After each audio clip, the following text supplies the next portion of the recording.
അപ്പൊ CM ആരാണെന്നുള്ള കാര്യത്തിൽ തീരുമാനമായി. കഴിഞ്ഞ 10 ദിവസമായിട്ട് ഈ ഒരു ഡിസ്കഷന് പുറമെയായിരുന്നു നമ്മുടെ കേരളം അല്ലെങ്കിൽ മലയാളികൾ മൊത്തം. CM ആരാണ്, എന്തിനാണ് ഇത്ര ഡിലേ, മൂന്നിൽ മുഖ്യനാര്, ഇങ്ങനെയുള്ള എന്തൊക്കെ ടൈപ്പ് ഓഫ് കോണ്ടന്റാണ് നമ്മൾ കണ്ടത്. ഇന്റേണൽ വോട്ടിംഗ് ആണോ, ഡിസിഷൻ കോൺഫ്ലിക്റ്റ് ആണ്, എത്ര ബ്രാൻഡുകൾ എത്ര കൈൻഡ് ഓഫ് കോണ്ടന്റുകൾ കൊടുന്ന് പബ്ലിഷ് ചെയ്തിട്ടുണ്ടായിരുന്നു. അപ്പൊ അങ്ങനെ ഇന്ന് അതിലൊരു തീരുമാനമായി. അപ്പൊ ഇന്നും ഒരുപാട് കോണ്ടന്റ്സ് വന്നിട്ടുണ്ടായിരുന്നു. അപ്പൊ ഞാനിവിടെ പറയാൻ പോകുന്നത് പൊളിറ്റിക്സിനെ കുറിച്ചിട്ടോ അല്ലാന്നുണ്ടെങ്കിൽ രാഷ്ട്രീയത്തിനെ കുറിച്ചിട്ടൊന്നുമല്ല, പ്യൂർ ആയിട്ടുള്ള മാർക്കറ്റിങ്ങിനെയും ബ്രാൻഡുകളിൽ വന്നൊരു ഷിഫ്റ്റിനെയും കുറിച്ചിട്ടാണ്. അതായത് നിങ്ങൾക്ക് ഒരു ഹാഷ് ആയിട്ടുള്ള ഒരു ട്രുത്ത് ഞാൻ പറഞ്ഞുതരാം. People don't wake up thinking about your brand. That is 100%. Like ഇനിയിപ്പോൾ 100% നിങ്ങൾ പറയുന്നില്ല എന്നുണ്ടെങ്കിലും ഒരു 80% ആളുകളും എന്തെങ്കിലും പർച്ചേസ് ചെയ്യാനോ അല്ലാന്നുണ്ടെങ്കിൽ എന്തെങ്കിലും വാങ്ങണമെന്നൊക്കെ എതിരുന്നല്ല രാവിലെ നീക്കുന്നത്. ഈ ഒരു 2019, 20, 21 സമയത്ത് ഞാനൊക്കെ ഡിജിറ്റൽ മാർക്കറ്റിംഗ് പഠിക്കുന്ന സമയത്ത് വളരെ സിമ്പിൾ ആയിട്ടായിരുന്നു സോഷ്യൽ മീഡിയ ഉണ്ടായിരുന്നത്. ഒരു മാറ്റം ഇങ്ങനെ വന്നുകൊണ്ടിരിക്കുന്ന ടൈമായിരുന്നു. അതായത് ബ്രാൻഡുകളൊക്കെ എങ്ങനെയായിരുന്നു വെച്ച് കഴിഞ്ഞാൽ ഞങ്ങളുടെ പ്രൊഡക്റ്റ്, ഞങ്ങളുടെ service, festival offers, special day posters, ഞാനൊക്കെ ഒരുപാട് സ്പെഷ്യൽ ഡേ പോസ്റ്റേഴ്സും അല്ലെങ്കിൽ ഈ ഒരു സർവീസ് പോസ്റ്ററുകളൊക്കെ ക്രിയേറ്റ് ചെയ്തിട്ടുണ്ടായിരുന്നു, കോണ്ടന്റ് ഒക്കെ ഉണ്ടാക്കിയിട്ടുണ്ട്. ഡെയിലി നമുക്കുള്ള പണി ഇതായിരിക്കും. അപ്പൊ അത് അന്നത്തെ കാലത്ത് ഒരുപാട് വർക്കിംഗ് ആയിരുന്നു.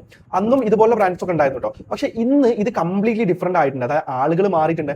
കാരണം സോഷ്യൽ മീഡിയയിൽ ഇന്നത്തെ കാലത്ത് ഏറ്റവും എക്സ്പെൻസീവ് ആയിട്ടുള്ള അസറ്റ് ഒരിക്കലും ക്യാഷ് ആണെന്ന് ഞാൻ പറയില്ല, അറ്റൻഷൻ ആണ്. ഇൻസ്റ്റാഗ്രാം തുറക്കുമ്പോൾ അവിടെ അതിന് വേണ്ടിയിട്ടുള്ള അറ്റൻഷൻ കോമ്പറ്റീഷൻ ആണ്. യൂട്യൂബ് തുറന്നു കഴിഞ്ഞാൽ അവിടെയും കോമ്പറ്റീഷൻ ആണ്. എന്തിനു വേണ്ടിയിട്ട്? ആളുകളുടെ അറ്റൻഷൻ ഗെയിൻ ചെയ്യാൻ വേണ്ടിയിട്ട്. ഈ ഒരു വീഡിയോ പോലും ചിലപ്പോൾ നിങ്ങൾ അങ്ങനെയാണെന്ന് പറഞ്ഞേക്കാം. റീൽസ്, മെയിംസ്, ട്രെൻഡിങ് ടോപ്പിക്സ്, ഇങ്ങനെ ഒരുപാട് കാര്യങ്ങൾ എവിടെയും സെയിം ആയിട്ടുള്ള ഒരു ഫൈറ്റ് ആണ്. ആളുകളുടെ അറ്റൻഷൻ ഗെയിൻ ചെയ്യുക എന്ന് പറയുന്നത് വളരെ ഇമ്പോർട്ടന്റ് ഒരു കാര്യമാണ് ബ്രാൻഡ്സിന്. അതുകൊണ്ടാണ് ഈ ഒരു സ്മാർട്ട് ആയിട്ടുള്ള ബ്രാൻഡ്സുകളൊക്കെ എന്താ ചെയ്യുന്നത് അറിയോ? ആൾറെഡി പീപ്പിൾസിന്റെ ശ്രദ്ധ എവിടെയാണോ ആ ഒരു സ്ഥലത്തേക്ക് അവരുടെ പ്രൊഡക്റ്റ് അല്ല എന്നുണ്ടെങ്കിൽ അവരുടെ കോണ്ടന്റും അവിടേക്ക് കൊണ്ടുപോകുന്നു. അപ്പോൾ CM ഡിസ്കഷൻസ് വന്നു, പൊളിറ്റിക്സ് റിലേറ്റഡ് ആയിട്ടുള്ള രാഷ്ട്രീയപരമായിട്ടുള്ള തെരഞ്ഞെടുപ്പുകൾ വന്നു, ബ്രേക്കിംഗ് ന്യൂസുകൾ, ട്രെൻഡിങ് ടോപ്പിക്സ്. കാരണം ഇവിടെ പൊളിറ്റിക്സ് ഡിസ്കസ് ചെയ്യാനോ അല്ലാന്നുണ്ടെങ്കിൽ ആ ഒരു ടോപ്പിക്കിനുമായിട്ട് ചിലപ്പോൾ ആ ഒരു ബ്രാൻഡിന് ഒരു ബന്ധം ഉണ്ടാവില്ല. പക്ഷെ അവർ അറ്റൻഷനെ ഫോളോ ചെയ്യുന്നു, ആളുകൾ അങ്ങോട്ട് പോകുന്നു.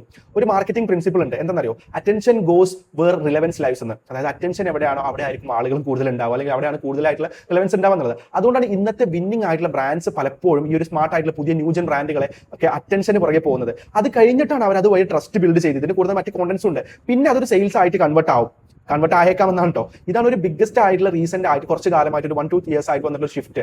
അപ്പോൾ ബ്രാൻഡ്സ് ഫസ്റ്റ് മാർക്കറ്റിംഗ് എന്ന് പറഞ്ഞു കഴിഞ്ഞാൽ അവരെ കുറിച്ചിട്ടാണ് കൂടുതലായിട്ട് പറയുന്നുണ്ടാവുക. അറ്റൻഷൻ ഫസ്റ്റ് മാർക്കറ്റിംഗ് എന്ന് പറയുമ്പോൾ ആളുകൾ ഓൾറെഡി എവിടേക്കാണ് പോകുന്നത് അല്ലെങ്കിൽ എവിടെയാണ് കൂടുതൽ ഡിസ്കസ് ചെയ്യുന്ന കാര്യങ്ങളൊക്കെ അതിനെക്കുറിച്ച് അല്ലെങ്കിൽ ആ ടോപ്പിക്കിനെ കുറിച്ചിട്ട് കൂടുതലായിട്ട് കോണ്ടന്റും കാര്യങ്ങളും അവരുടെ പ്രൊഡക്റ്റും അതിന്റെ സെൻട്രിക് ആയിട്ട് അവർ ചെയ്യുന്നുണ്ടാവും. അപ്പൊ നിങ്ങൾ ഇപ്പോഴും പ്രൊഡക്റ്റ് സെൻട്രിക് കോണ്ടന്റ് മാത്രം ചെയ്യുന്നുണ്ടെന്നുണ്ടെങ്കിൽ ഓരോ ബ്രാൻഡ്സിനും ഓരോ ഗൈഡ് ലൈൻസ് ഉണ്ടാവും. അപ്പൊ അങ്ങനെയാണെന്നുണ്ടെങ്കിൽ കുഴപ്പമില്ല. പക്ഷെ നിങ്ങൾക്ക് ഒരു വിന്നിംഗ് ആയിട്ടല്ല എന്നുണ്ടെങ്കിൽ നിങ്ങൾ സോഷ്യൽ മീഡിയയിൽ ഒന്നും നിങ്ങൾക്ക് ആവാൻ പറ്റുന്നില്ല എന്ന് തോന്നുകയാണെങ്കിൽ നിങ്ങളുടെ ഒരു പ്രൊഡക്റ്റ് അല്ല എന്നുണ്ടെങ്കിൽ നിങ്ങളുടെ സർവീസ് അല്ല മാറ്റേണ്ടത്. ഈ ഒരു മാർക്കറ്റ് മാറിയിട്ടുണ്ട്. അപ്പൊ നിങ്ങളുടെ ആ ഒരു സ്ട്രാറ്റജി ഒന്ന് മാറ്റി നോക്കുക, അതൊന്ന് ട്രൈ ചെയ്ത് നോക്കുക. ഞാൻ ഫുള്ളി ഇതിലോട്ട് പുഷ് ചെയ്യാനൊന്നും പറയുന്നില്ല. നിങ്ങളുടെ ബ്രാൻഡ് നിങ്ങളുടേതായിട്ടുള്ള ബ്രാൻഡ് ഗൈഡ് ലൈൻസും കാര്യങ്ങളൊക്കെ ഉണ്ടാവും.